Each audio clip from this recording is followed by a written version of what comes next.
Hello friends, welcome to my YouTube channel Mohit skill centre. Friends, आज हम बात करने वाले हैं एमए फर्स्ट सेमेस्टर जियोग्राफी के बारे में, जिसका नाम है हिस्ट्री ऑफ जियोग्राफिकल थॉट्स, जिसको हिंदी में बोलते हैं भौगोलिक विचारधाराओं का इतिहास या फिर भौगोलिक चिंतन। फ्रेंड्स, हम इस वीडियो में कुछ इंपॉर्टेंट लघु उत्तरीय प्रश्न के बारे में जानेंगे जो आपके आने वाले एग्जाम में काफ़ी हेल्पफुल रहेंगे। तो चलिए वीडियो को स्टार्ट करते हैं। फ्रेंड्स, पहला क्वेश्चन कह रहा है भूगोल का अन्य भौतिक विज्ञानों के साथ संबंध बताइए।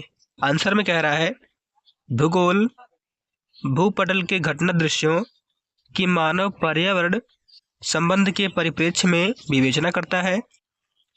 इस उद्देश्य की पूर्ति के लिए भूगोल के अध्ययन क्षेत्र में उन उपविषयों का भी समावेश है जो दूसरे अनुशासनों के भी अंग हैं। एक बार दोबारा पढ़ते फ्रेंड्स। कह रहा है भूगोल भूपटल के घटना दृश्यों की मानव पर्यावरण संबंध के परिप्रेक्ष्य में विवेचना करता है। इस उद्देश्य की पूर्ति के लिए भूगोल के अध्ययन क्षेत्र में उन उपविषयों का भी समावेश है जो दूसरे अनुशासनों के भी अंग हैं। फलतः भूगोल आज एक अंतरानुशासिक विषय बन गया है। फ्रेंड्स, आगे देखते हैं। प्रत्यक्ष या परोक्ष रूप से या निम्नलिखित से जोड़ा गया है। इसे कौन सा पहला ऑप्शन है? कह रहा है इसमें भूगोल तथा खगोल विज्ञान। इसमें देख लेते हैं क्या कह रहा है। सौर मंडल, पृथ्वी की गतियां तथा ग्रहीय संबंध जैसे सूर्य ग्रहण एवं चंद्र ग्रहण आदि विषयों का अध्ययन खगोल विज्ञान तथा भूगोल दोनों में ही होता है। अतः इन दोनों का निकटवर्ती संबंध है। आगे देखते फ्रेंड्स। अब दूसरा ऑप्शन कह रहा है भूगोल तथा भूविज्ञान। इसमें कह रहा है भूगोल की भांति भूविज्ञान में भी चट्टानों के वितरण जैसे नदियाँ, पर्वत, पठार, मैदान, अपक्षय, अपर्दन आदि घटनाक्रमों का अध्ययन होता है। इसलिए भूगोल का भूविज्ञान से संबंध है। अब तीसरा देख लेते हैं कैसे संबंध इसमें है। भूगोल तथा भौतिक विज्ञान में संबंध। इसमें कह रहा है इनमें भौतिक शास्त्र, रसायन शास्त्र, जंतु शास्त्र व वनस्पति शास्त्र सम्मिलित है। भूगोल में उन सभी सिद्धांतों का उपयोग होता है जो भौतिक विज्ञान से संबंधित हैं, जैसे ज्वार भाटा की उत्पत्ति, भौतिक शास्त्र के सिद्धांतों पर चट्टानों की रासायनिक संरचना, रसायन शास्त्र पर जंतुओं एवं वनस्पति का वितरण जंतु व वनस्पति शास्त्र पर आधारित है। अब चौथा ऑप्शन देख लेते हैं। कह रहा है भूगोल तथा ऋतु विज्ञान एवं जलवायु विज्ञान में संबंध।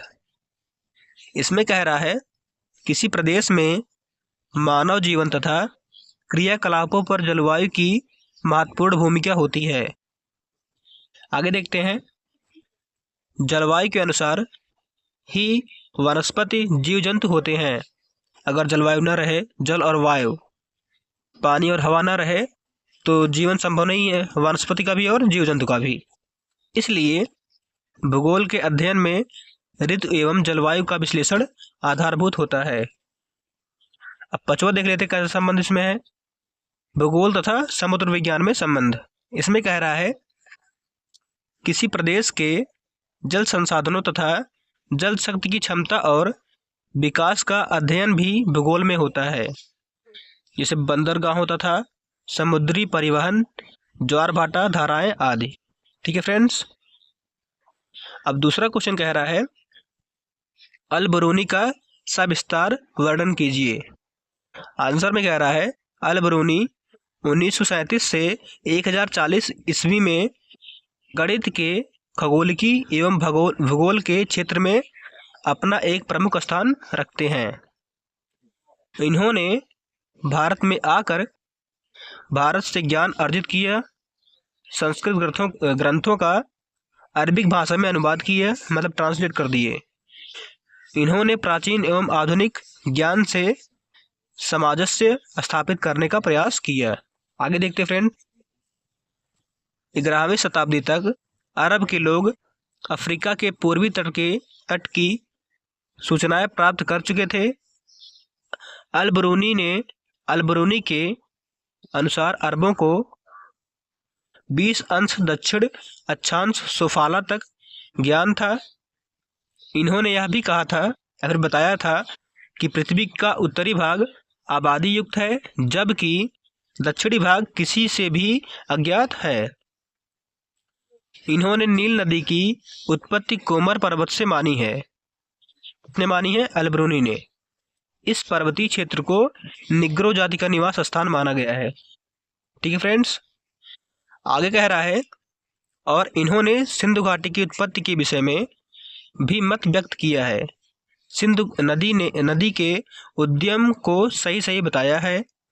अल-बरूनी ने अपने प्रादेशिक वर्णन में मानव के साथ उसके वातावरण की स्पष्ट व्याख्या की है।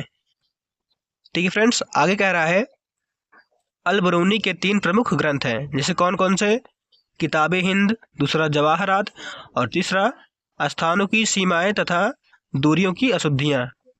ठीक है फ्रेंड्स,